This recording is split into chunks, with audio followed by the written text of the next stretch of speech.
ओम साई श्री साई जय जय साई। ओम साई राम।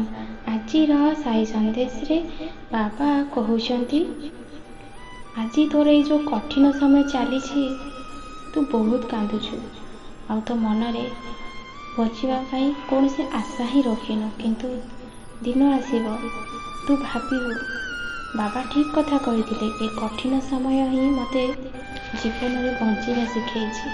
आज मो जीवन में बहुत सुखरे अच्छी। व्यस्त होनी, तू बहुत खुशी रु अच्छी ना तोर दुख को शुणा पाई।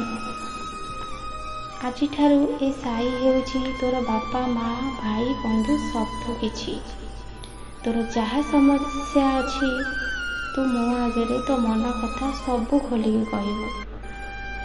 तू भाभी नहीं भी तो सांग बोली मु तो मन भीतर कथा सब पढ़ी पारुछि। तू मते स्मरण कर, तू टिके धैर्य धर।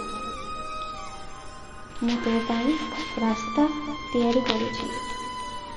से रास्ता रे तो पाई कंटा नुह ए साई फूल बिछे देव। तो जीवन सबू समस्या दूर हो जिवो।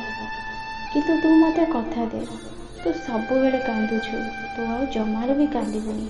तू कांदिले ना तो बाबा को बहुत कष्ट होची। मु जमार भी ये सिरेटी रे लिंब गछ पाखे बसी पारुनी, बहुत व्यस्त होची।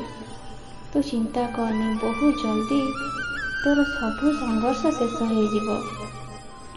आउ तते खुशी खबर सुनिबा को मिलिबो। से खुशी बहुत जल्दी पाखे आसुची।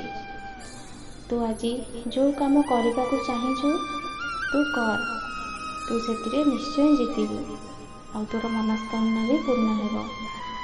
हाँ, बाहर को जिते जाऊँ मो साई एकादश वचन पाठ करके जीवा कथा जमार भी भूलबुनि। आउ तो मस्तक विभूति लगेगा कथा भी भूलबुनि। तोर मंगल हो, तू खुशी रह।